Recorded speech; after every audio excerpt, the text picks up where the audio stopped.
Buen día, ¿cómo les va todo? Espero que se encuentren bien junto a su familia, ¿sí? Sé que es un momento muy difícil, pero traten de empezar a entregar las tareas, ¿sí? Es importante la educación. Ustedes el día que crezcan se van a poder insertar en el medio, ¿sí? Y más estudio tienen, más fácil le va a ser, ¿sí? Hoy vamos, ¿se acuerdan que la clase pasada vimos lo que era la globalización, la antiglobalización, los países centrales, los países periféricos, ¿sí? Hoy vamos a ver cómo se fue formando el Estado argentino. Y después vamos a ver un texto sobre el rol de la triada del poder, que es Estados Unidos, Europa Occidental y Japón, ¿sí? Oscar Osla, que escribió sobre la formación del Estado argentino, él analiza cómo se formó el Estado, ¿sí? Y él arranca analizando de 1810 en adelante y dice todas las dificultades en particular y enfoca las tres presidencias, que fue Sarmiento, Avellaneda y Mitre, ¿sí? Y él dice que estas tres presidencias tuvieron que tratar de unificar el país como para ponerlo en marcha, ¿sí? Y además, él explica lo difícil que fue, ¿sí? Porque imagínense que esto fue en 1810 hasta llegar a 1880, ¿sí? Y él dice cuáles son los elementos que tuvieron que darse en ese momento para la formación del Estado. Y nombra 4.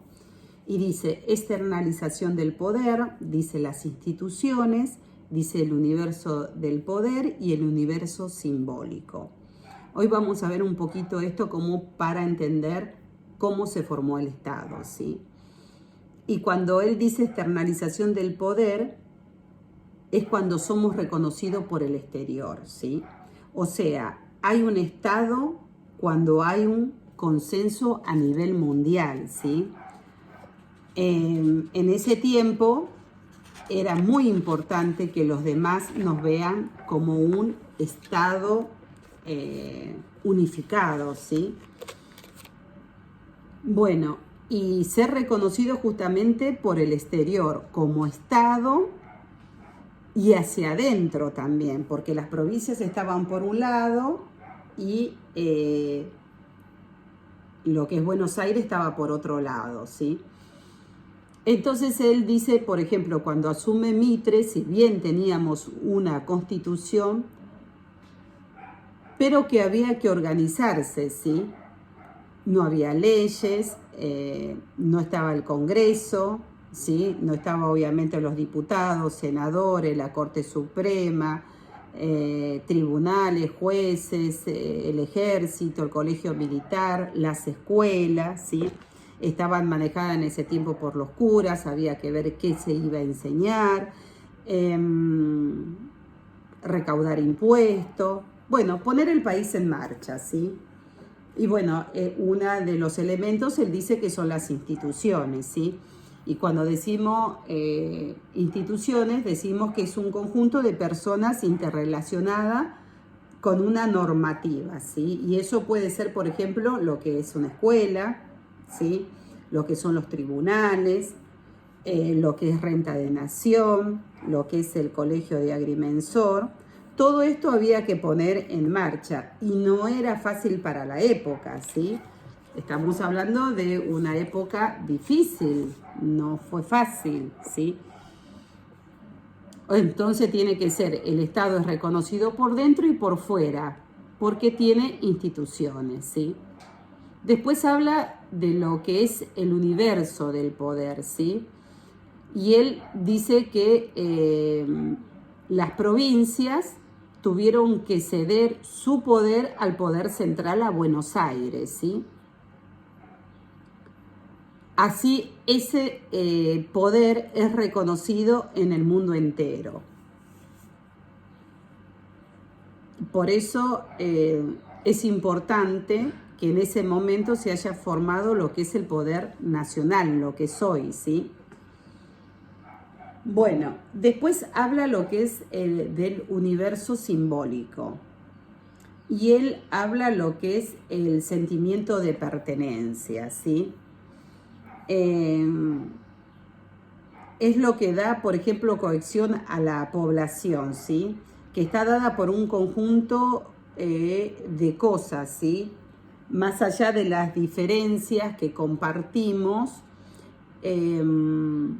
pueden ser, por ejemplo, las creencias, pueden ser las costumbres, las normas, el idioma, ¿sí? Por eso en esa época él cita lo que es el gobernador de Corrientes, ¿sí? Y en ese tiempo, bueno, estamos hablando de 1854. Y él dice, un correntino se sabe correntino, pero jamás argentino. Es una frase que es importante analizarla, ¿sí? Un correntino se sabe correntino, pero jamás argentino. ¿Qué quiere decir cuando dice esto? Dice que no hay un sentimiento de pertenencia, ¿sí? Porque cada provincia se manejaba sola. Entonces, cada una tenía ese sentimiento de esa provincia y no estaba unificado eso, ¿sí? No es como ahora, por ejemplo, cuando veíamos, no sé, el Mundial, que Maradona, no sé, hacía un gol, todo el mundo teníamos ese mismo sentimiento de pertenencia, ¿sí? Argentina. Bueno, eso en ese tiempo no estaba, ¿sí? Cada provincia se manejaba con ese sentimiento único, ¿sí?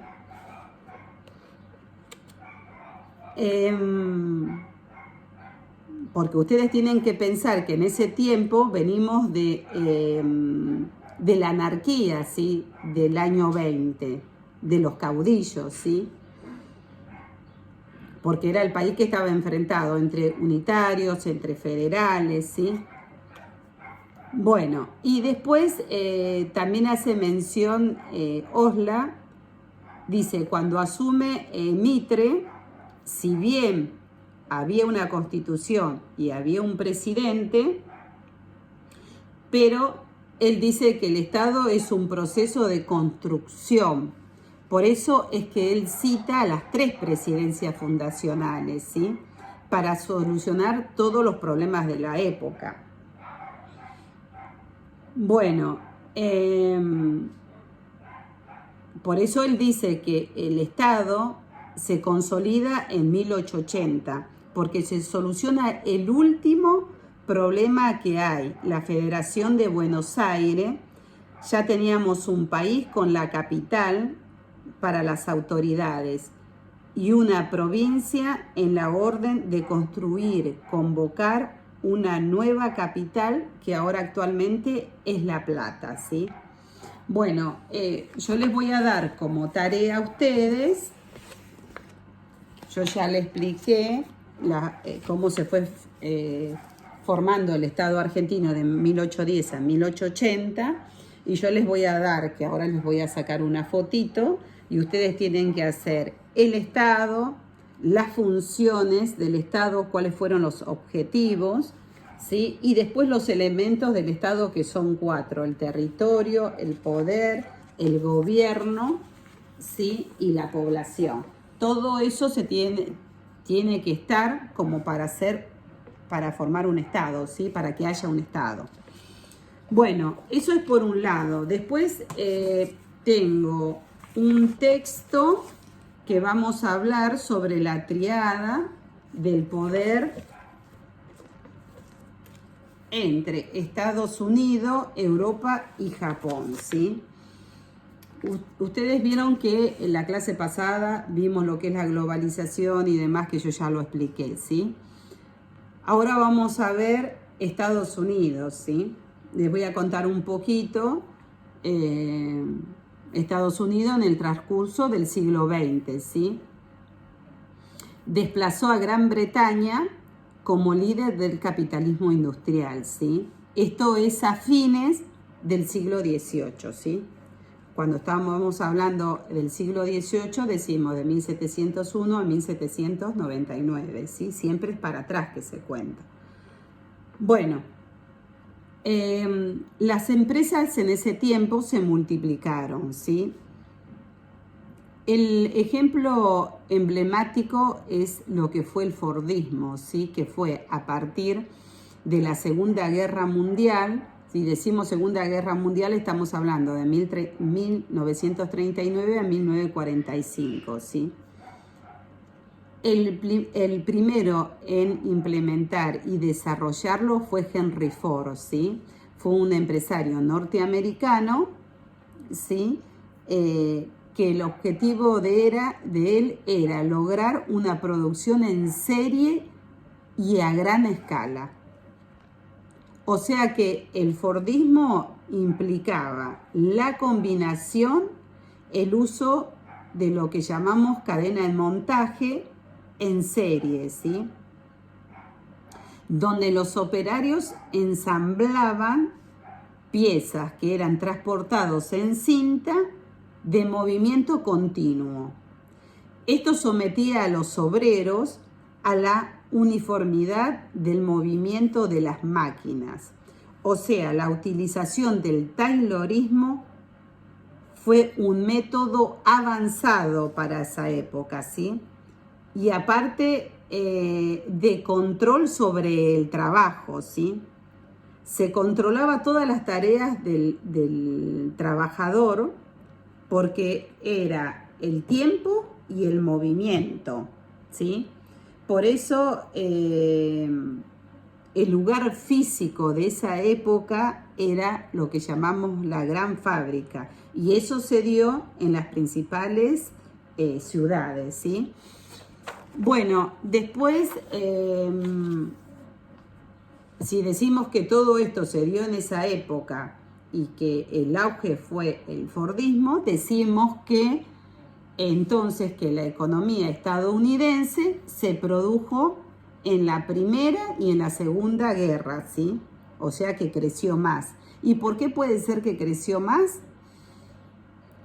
Primero que es un país con muchos recursos naturales. Y lo que le permitió a Estados Unidos crecer fue que él abasteció de productos alimenticios manufacturados y materias primas, y también obviamente de armamentos, a los países aliados contra Alemania, ¿sí?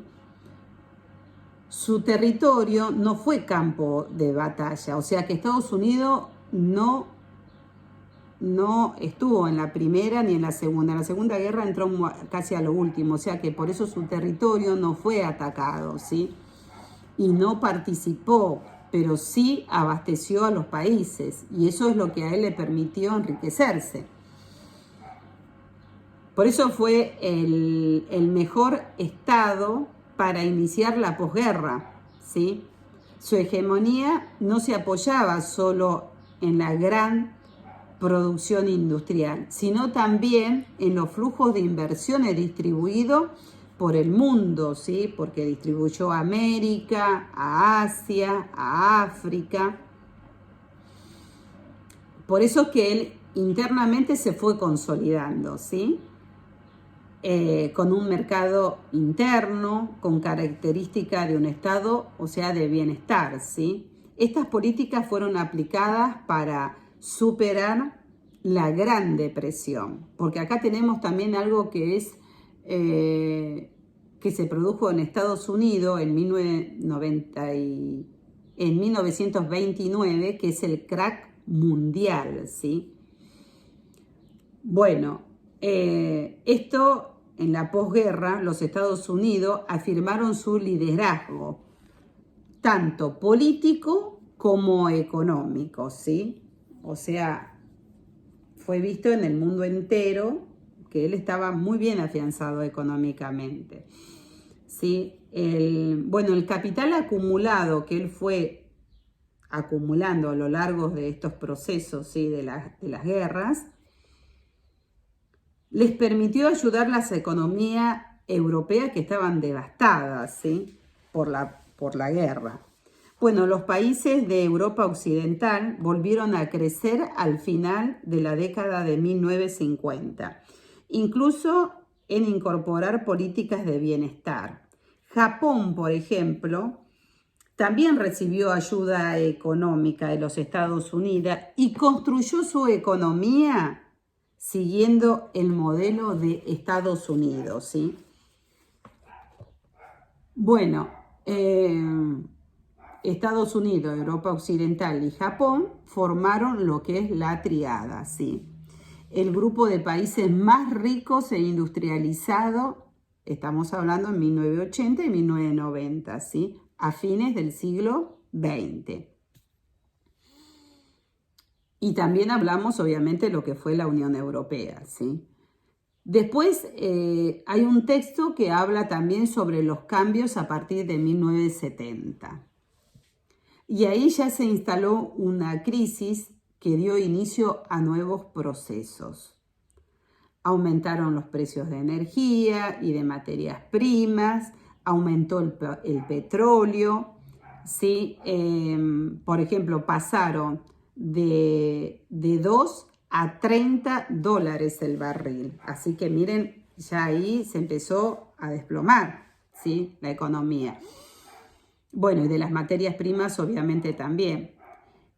Entonces ahí Estados Unidos empezó ya a presentar problemas económicos y se instaló la idea de un modelo keynesiano, ¿sí?